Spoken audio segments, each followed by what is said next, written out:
Rome രാജഭരണത്തിന്റെ കീഴിൽ Kaiser ചക്രവർത്തിയുടെ അധീനതയിലായിരുന്നു Syria രാജ്യമെന്ന് നിലനിന്നിരുന്നത്. നബി സല്ലല്ലാഹു അലൈഹി വസല്ലം തങ്ങൾ വിവിധ രാജ്യങ്ങളിലുള്ള രാജാക്കന്മാരെ ഇസ്ലാമിലേക്ക് ക്ഷണിച്ചുകൊണ്ട് കത്തയച്ച കൂട്ടത്തിൽ ബുസ്ര രാജ്യത്തിലേക്ക് ദൂതനായി പറഞ്ഞയച്ച ഹാരിസ് ഇബ്നു ഉമൈർ റളിയല്ലാഹു തആല അൻഹുവിനെ മുഅത്തത്ത് എന്ന് പറയുന്ന സ്ഥലത്ത് വെച്ച് ഷർജബിൽ എന്ന് പറയുന്ന കൈസർ രാജാവിന്റെ മന്ത്രി കൊന്നുകളയുകയാണ്.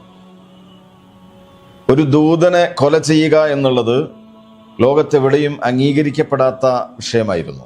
അതുകൊണ്ട് തന്നെ നബി സല്ലല്ലാഹു അലൈഹി വസല്ലം തങ്ങൾ 3000 സ്വഹാബികളുമായി മുഅത്തത്തിലേക്ക് ഒരു സൈന്യത്തെ പറഞ്ഞയച്ചു. ഹിജ്റയുടെ 8-ാം വർഷം ജമാദുൽ ഊല മാസത്തിലായിരുന്നു ഇത്. സെയ്ദ് ബിൻ ഹാരിസ റളിയല്ലാഹു തആല അൻഹുവിന്റെ നേതൃത്വത്തിലുള്ള ആ സംഘത്തെ നബി സല്ലല്ലാഹു അലൈഹി വസല്ലം തങ്ങൾ സനിയത്തുൽ വദാ വരെ യാത്രയാക്കി. അവിടെ വെച്ച് നബി സല്ലല്ലാഹു അലൈഹി വസല്ലം തങ്ങൾ ആ സഹാബത്തിനെ അഭിസംബോധന ചെയ്തുകൊണ്ട് പറഞ്ഞു, ഊസിക്കും ബിത്തഖ്വല്ലാ, നിങ്ങൾ ഈ പോരാട്ടത്തിൽ അള്ളാഹുവിനെ സൂക്ഷിക്കണം. ഒരിക്കലും ആരാധനാലയങ്ങളിൽ ആരാധന നടത്തിക്കൊണ്ടിരിക്കുന്ന ആളുകളിലേക്ക് നിങ്ങൾ കടന്നു ചെല്ലരുത്. അതുപോലെ തന്നെ സ്ത്രീകളെയോ കുട്ടികളെയോ വൃദ്ധരായ ആളുകളെയോ നിങ്ങൾ ആക്രമിക്കരുത്. ആ നാട്ടിലുള്ള മരങ്ങൾ മുറിക്കുകയോ മൃഗങ്ങളെ കൊന്നൊടുക്കുകയോ ചെയ്യരുത്. അതായിരുന്നു നബി സല്ലല്ലാഹു അലൈഹി വസല്ലം തങ്ങൾ അവർക്ക് കൊടുത്ത ഉപദേശം.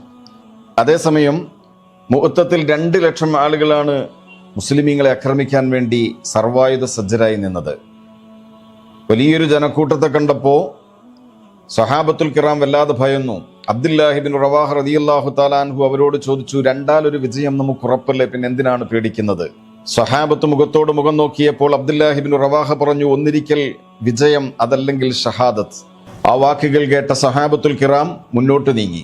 ജഅഫർ ബിൻ അബി താലിബ് റളിയല്ലാഹു തആല അൻഹു ആയിരുന്നു പതാകവാഹകൻ.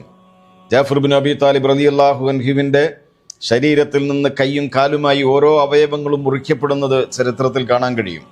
അവസാനം 33 വയസ്സുള്ള ജഅഫർ ബിൻ അബി താലിബ് റളിയല്ലാഹു തആല അൻഹുവിന്റെ ശരീരം പരിശോധിച്ചപ്പോൾ മുൻഭാഗത്ത് മാത്രം 90 മുറിവുകൾ ഉണ്ടായിരുന്നു എന്ന് ചരിത്രം. മരണാസന്നനായ ജഅഫർ ബിൻ അബി താലിബ് റളിയല്ലാഹു അൻഹുവിന്റെ കയ്യിൽ കുടിക്കാനുള്ള വെള്ളം കൊടുത്തപ്പോൾ അദ്ദേഹം പറഞ്ഞു, ഇന്നി സ്വാഇമുൻ, ഞാൻ നോമ്പുകാരനാണ്. അവസാനം വെള്ളം കുടിക്കാതെ സൂര്യാസ്തമനത്തിന്റെ മുമ്പ് നോമ്പുകാരനായിട്ട് ജഅഫർ ബിൻ അബി താലിബ് റളിയല്ലാഹു തആല അൻഹു ഷഹീദാവുകയാണ്. അവിടെ നിന്ന് വീണ്ടും ഖാലിദ് ബിനുൽ വലീദ് റളിയല്ലാഹു തആല അൻഹു സൈന്യത്തിന്റെ നേതൃത്വം ഏറ്റെടുക്കുകയും ഖാലിദ് ബിനുൽ വലീദ് റളിയല്ലാഹു തആല അൻഹുവിന്റെ നേതൃത്വത്തിൽ സഹാബത്തുൽ കിറാമിനെ മുന്നോട്ട് നയിക്കുകയും ചെയ്തു. ഖാലിദ് ബിനുൽ വലീദ് റളിയല്ലാഹു അൻഹുവിന്റെ നേതൃത്വത്തിൽ അങ്ങനെ മുഅത്തത്ത് യുദ്ധത്തിൽ സഹാബത്തുൽ കിറാം സടകുടഞ്ഞു വരുന്നത് കണ്ടപ്പോൾ 2 ലക്ഷത്തോളം വരുന്ന സൈന്യം പിന്നോട്ട് മാറുകയും അവർ ഓടി രക്ഷപ്പെടുകയും മുഅ്മിനീങ്ങൾക്ക് സമ്പൂർണ്ണ വിജയമുണ്ടാവുകയും ചെയ്തു. അതായിരുന്നു മുഅത്തത്ത് യുദ്ധത്തിന്റെ പരിസമാപ്തി.